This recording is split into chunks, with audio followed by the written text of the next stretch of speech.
നമസ്കാരം. 2021 രണ്ടാം പിണറായി വിജയൻ സർക്കാർ അധികാരത്തിൽ വന്നപ്പോൾ ബഹുമാനപ്പെട്ട മുഖ്യമന്ത്രി പിണറായി വിജയൻ തന്റെ മന്ത്രിസഭയിൽ എടുത്തത് തനിക്കെതിരെ ശബ്ദിക്കാത്ത ആളുകളെ തന്നെയായിരുന്നു പിണറായി വിജയൻ തെരഞ്ഞെടുത്തത് മന്ത്രിമാരായി. തിരുവായ്ക്ക് എതിർവായി ഇല്ലാത്ത ഒരവസ്ഥയിൽ തന്നെയാണ് മന്ത്രിസഭ ഇത്രയും കാലം മുന്നോട്ട് പോയിക്കൊണ്ടിരുന്നത്. മന്ത്രിസഭയിൽ സ്വരമുള്ള ഒരേ ഒരു ശബ്ദമുള്ള ഒരേ ഒരു മന്ത്രി മുഹമ്മദ് റിയാസ് എന്ന പൊതുമരാമത്ത് വകുപ്പ് മന്ത്രിയാണ്.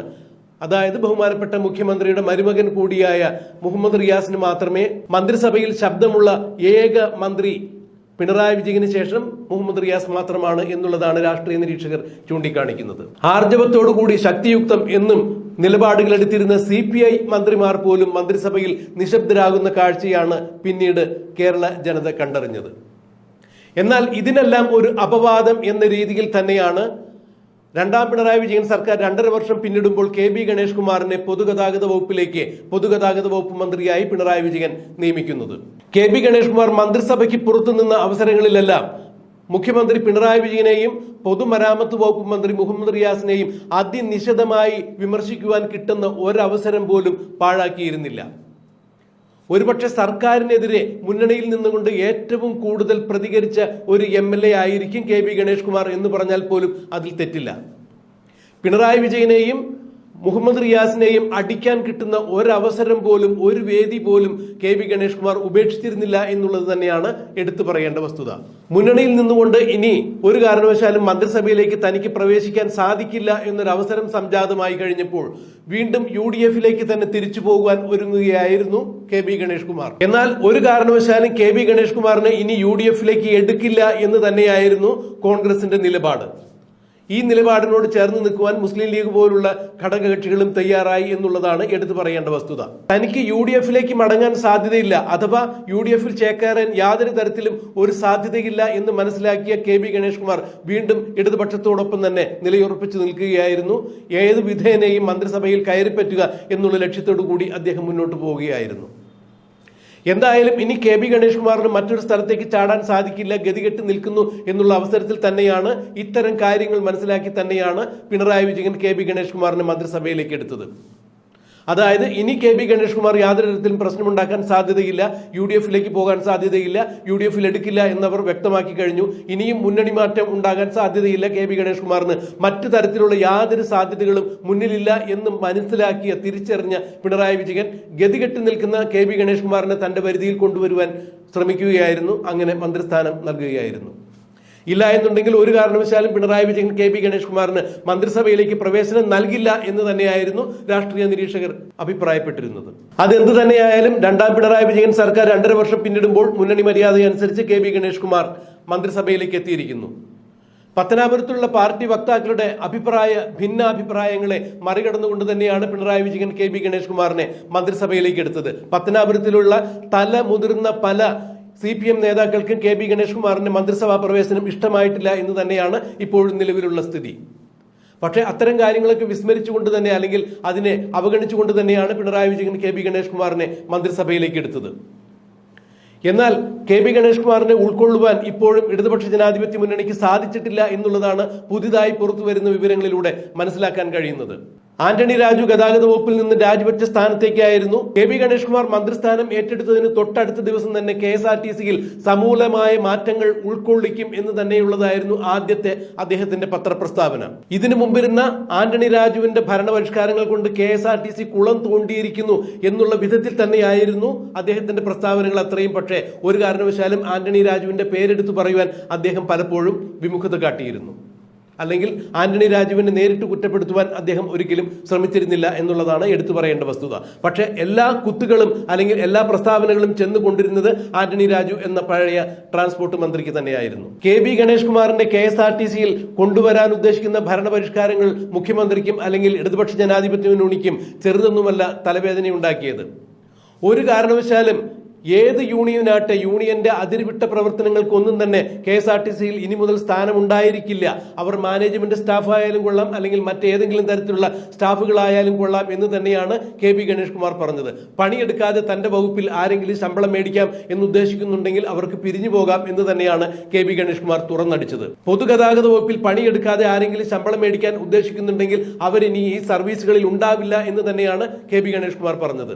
അതുകൊണ്ട് തന്നെ KB ഗണേഷ് കുമാർ മന്ത്രിയായ സ്ഥാനമേറ്റതിന് പുറകെ തന്നെ അദ്ദേഹത്തിന് വകുപ്പിൽ നിന്ന് തന്നെ ധാരാളം എതിരാളികളെയും സൃഷ്ടിക്കാൻ സാധിച്ചു എന്നുള്ളതാണ് എടുത്തു പറയേണ്ട വസ്തുത. യൂണിയന്റെ വഴിവിട്ട ഒരു പ്രവർത്തനവും താൻ അംഗീകരിക്കില്ല. ഭരണപരമായ കാര്യങ്ങളിൽ ഒരു കാരണവശാലും യൂണിയനുകൾ ഇടപെടാൻ സമ്മതിക്കില്ല എന്ന് തന്നെയാണ് KB ഗണേഷ് കുമാർ തുറന്ന് പറഞ്ഞത്. എന്നാൽ ഭരണപരമായ കാര്യങ്ങളിൽ യൂണിയനുകളുടെ നിർദ്ദേശങ്ങൾ, അഭിപ്രായങ്ങൾ ആരായും എന്നുകൂടി ചേർത്ത് പറയുകയുണ്ടായി. ഒരു സ്പെയർ പാർട്സ് മേടിക്കുന്ന കാര്യത്തിലായാൽ പോലും, ഒരു നെറ്റ് വാങ്ങിക്കുന്നുണ്ടെങ്കിൽ പോലും അതിന്റെ കൃത്യമായ കണക്കുകൾ എന്റെ മേശപ്പുറത്തെത്തിയിരിക്കണം. മന്ത്രി എന്ന രീതിയിൽ ഞാൻ അറിയാതെ ഇത്തരം യാതൊരു തരത്തിലുള്ള പർച്ചേസുകളും KSRTCയിൽ പാടില്ല എന്ന് തന്നെയാണ് KB ഗണേഷ് കുമാർ തുറന്നടിച്ചത്. അത്തരത്തിൽ പല രീതിയിലുള്ള ഭരണപരിഷ്കാരങ്ങൾ കൊണ്ട് KSRTCയെ നഷ്ടത്തിൽ നിന്ന് കരകയറ്റാൻ സാധിക്കുമോ എന്ന് തന്നെയായിരുന്നു KB ഗണേഷ് കുമാറിന്റെ ലക്ഷ്യവും അത് തന്നെയായിരുന്നു അദ്ദേഹത്തിന്റെ പ്രവർത്തന ശൈലിയും. നഷ്ടത്തിലോടുന്ന സർവീസുകളെല്ലാം ക്യാൻസൽ ചെയ്യുക, ഒരു കാരണവശാലും ലാഭരഹിതമായ സർവീസുകളും ഇനി മുന്നോട്ട് കൊണ്ടുപോകാൻ സാധ്യതയില്ല, അത് നിലനിർത്തില്ല എന്ന് തന്നെയാണ് അദ്ദേഹം തുറന്നടിച്ചത്. ഏത് ജനപ്രതിനിധിയുടെ വാർഡിലേക്കായാലും അവരുടെ മണ്ഡലത്തിലേക്ക് ഓടുന്ന ബസ്സുകൾ ഒരു കാരണവശാലും ലാഭകരമല്ല എന്നുണ്ടെങ്കിൽ അത്തരം സർവീസുകൾ മുഖം നോക്കാതെ തന്നെ നിർത്തലാക്കും എന്നാണ് KB ഗണേഷ് കുമാർ പറഞ്ഞിരുന്നത്. എന്നാൽ ആദിവാസി മേഖലയിലേക്കോ അല്ലെങ്കിൽ അത്തരത്തിൽ അവശത അനുഭവിക്കുന്ന വിഭാഗങ്ങൾക്ക് വേണ്ടി നടത്തുന്ന സർവീസുകൾ ലാഭകരമാണോ എന്നുള്ളത് ഒരു കാരണവശാലും നോക്കില്ല, അവർക്കെല്ലാം സർവീസുകൾ മുടങ്ങില്ല എന്ന് കൂടി ചേർത്ത് പറയുകയുണ്ടായി. എന്നാൽ KB ഗണേഷ് കുമാറിന്റെ ഇത്തരം ഇടപെടലുകൾ യൂണിയനുകൾ അടക്കമുള്ള എല്ലാവർക്കും അസ്വാരസ്യങ്ങൾ സൃഷ്ടിക്കുന്നതായിരുന്നു.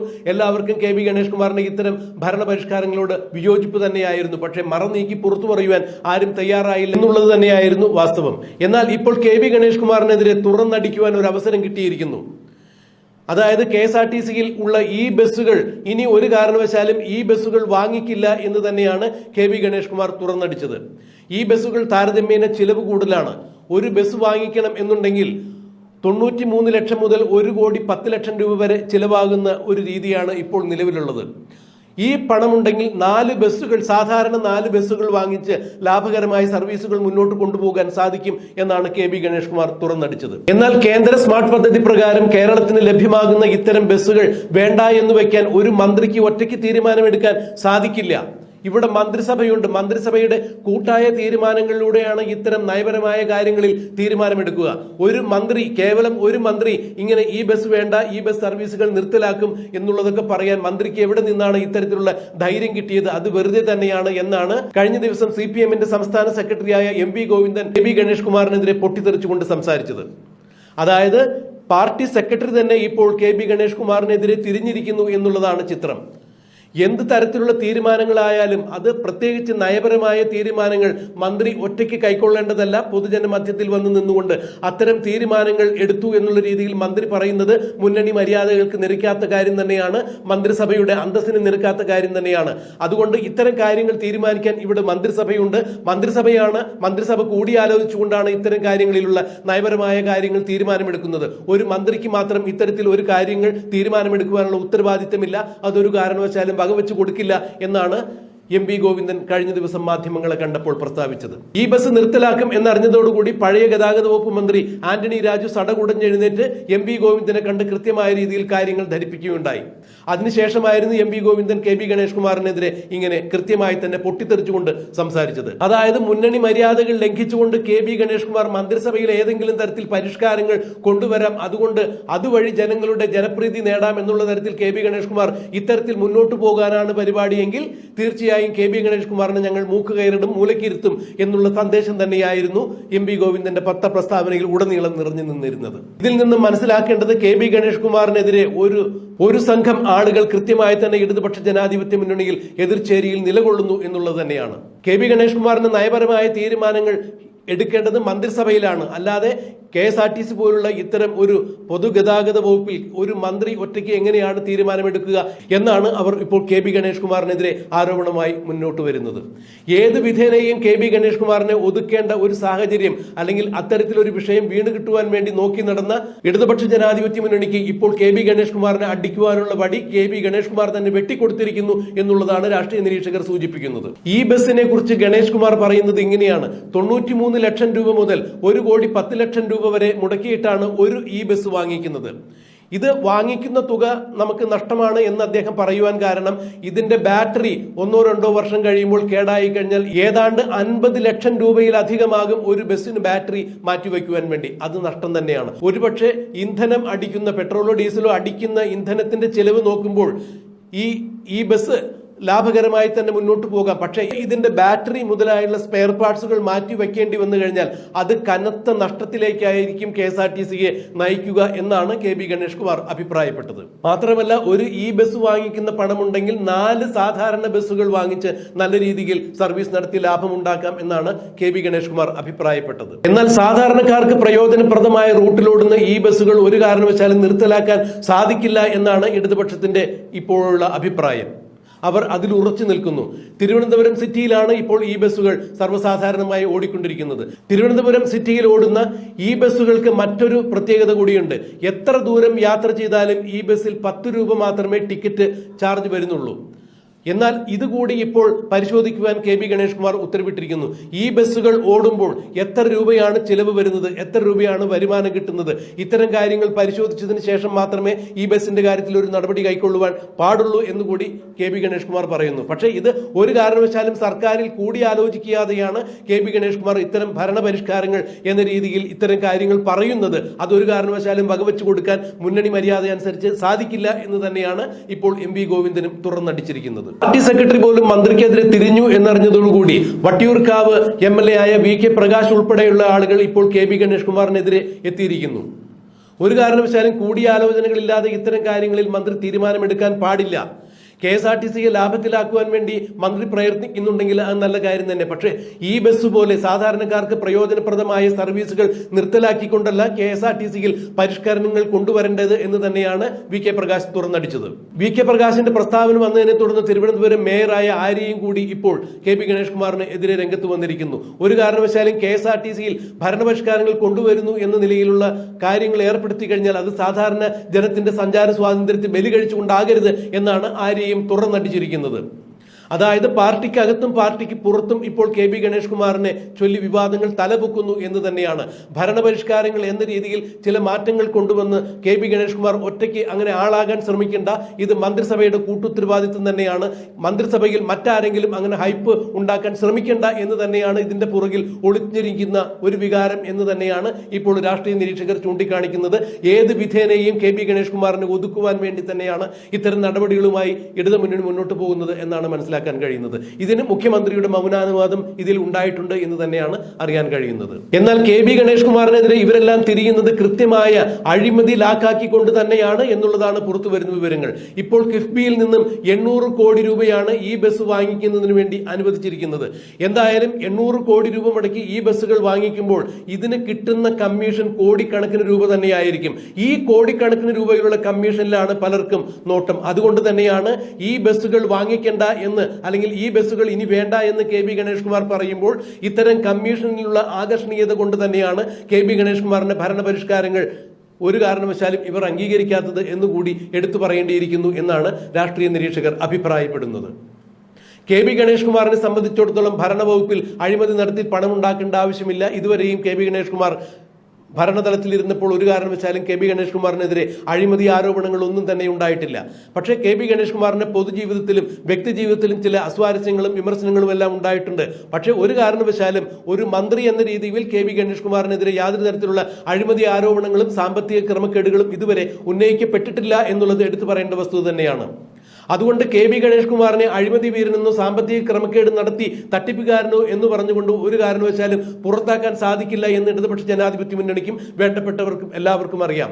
അതുകൊണ്ടാണ് കെ ബി ഗണേഷ് കുമാർ ഇതുപോലെ മന്ത്രിസഭയിൽ ആലോചിക്കാതെ ഇത്തരം കാര്യങ്ങൾ ചെയ്യുന്നു, മുന്നണി മര്യാദകൾ മറക്കുന്നു എന്നുള്ള ആരോപണങ്ങൾ ഉന്നയിച്ച് ഏത് വിധേനയും കെ ബി ഗണേഷ് കുമാറിനെ പുകച്ചു പുറത്തു ചാടിക്കുവാൻ വേണ്ടി ഇവർ കരുക്കൾ നീക്കുന്നത് എന്നുള്ളതാണ് ഇപ്പോൾ അറിയാൻ കഴിയുന്നത്. എന്നാൽ കേന്ദ്ര സർക്കാരിന്റെ പദ്ധതിയുടെ ഭാഗമായി കേരളത്തിന് അനുവദിക്കപ്പെട്ടിരിക്കുന്ന ഏതാണ്ട് 950 ഈ ബസ്സുകൾ ഇപ്പോൾ വേണ്ട എന്ന് വെച്ചുകൊണ്ട് KSRTC മാനേജ്മെന്റ് അവർക്ക് കത്തയച്ചിരിക്കുന്നു എന്നുള്ളതാണ് അറിയാൻ കഴിയുന്നത്. വകുപ്പ് മന്ത്രിയായ കെ ബി ഗണേഷ് കുമാറിന്റെ ഇത്തരത്തിലുള്ള പ്രതികരണത്തെ തുടർന്നാണ് KSRTC മാനേജ്മെന്റ് ഈ 950 ഈ ബസ്സുകൾ തങ്ങൾക്ക് ഇനി ആവശ്യമില്ല എന്ന രീതിയിൽ കേന്ദ്രത്തിന് കത്തയച്ചിരിക്കുന്നത്.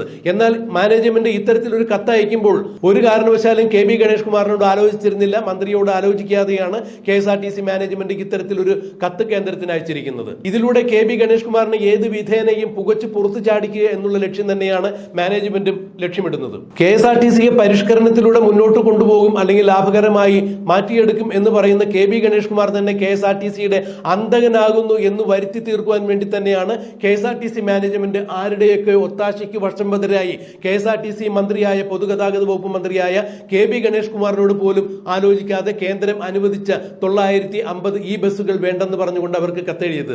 ഇത് ഗുരുതരമായ പ്രതിസന്ധി വകുപ്പിൽ ഉണ്ടാക്കുവാൻ കണക്കാക്കി തന്നെയാണ്.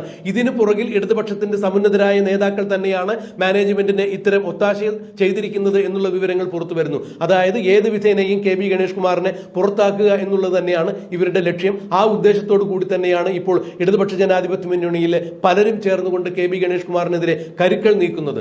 ഫലത്തിൽ KSRTCയെയും പൊതുഗതാഗത വകുപ്പിനെയും ഏത് വിധേനയും താൻ നന്നാക്കിയെടുക്കും എന്ന് പറഞ്ഞുകൊണ്ട് അധികാരത്തിലെത്തിയ കെ ബി ഗണേഷ് കുമാർ അധികം വൈകാതെ തന്നെ മന്ത്രിസഭയിൽ നിന്നും നിഷ്കാസിതനാകും എന്ന് തന്നെയാണ് ഇപ്പോൾ അറിയുന്ന കാര്യങ്ങൾ. ഈ ബസ്സിനെ കുറിച്ച് കൊട്ടിഘോഷിക്കുന്നവർ ഒരു കാര്യം മനസ്സിലാക്കാതെ പോകുന്നു എന്നുകൂടി കെ ബി ഗണേഷ് കുമാർ പറയുന്നു. ഒരു ഈ ബസ്സിൽ ഉണ്ടായിരിക്കുന്ന സീറ്റ് 20 സീറ്റ് മാത്രമാണ്.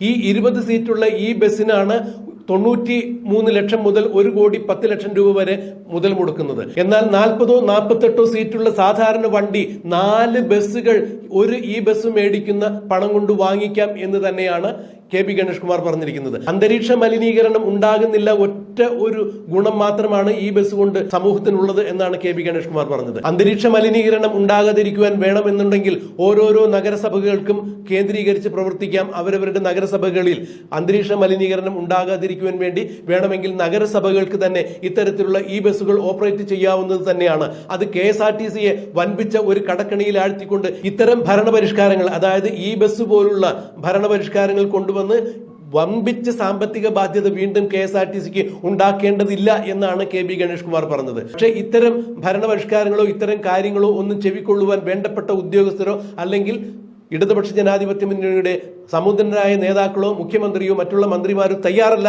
എന്നുള്ളതാണ് ഇതിൽ നിന്ന് മനസ്സിലാക്കേണ്ടത്. ഏത് വിധേനയും കെ ബി ഗണേഷ് കുമാറിനെ പുകച്ചു പുറത്ത് ചാടിക്കുവാൻ വേണ്ടിയുള്ള തന്ത്രങ്ങൾ തന്നെയാണ് ഇടതുപക്ഷ ജനാധിപത്യ മുന്നണിയുടെ അണിയറയിൽ ഒരുങ്ങുന്നത്. ഇതിന് മുഖ്യമന്ത്രിയുടെ ഒത്താശ കൂടിയുണ്ട് എന്നുള്ളതാണ് പുറത്തു വരുന്ന വിവരം. അങ്ങനെയാണെന്നുണ്ടെങ്കിൽ ഈ വിവരങ്ങൾ സ്ഥിരീകരിക്കാൻ സാധിക്കുമെങ്കിൽ അധികം വൈകാതെ കെ ബി ഗണേഷ് കുമാർ മന്ത്രിസഭയിൽ നിന്ന് പുറത്തു പോകും എന്നുള്ളത് തന്നെയാണ് അറിയാൻ കഴിയുന്നത്. എന്തായാലും അത്തരത്തിൽ ഒന്ന് സംഭവിക്കുമോ ഇല്ലയോ എന്നുള്ളത് നമുക്ക് കാത്തിരിക്കാം, കണ്ടറിയാം.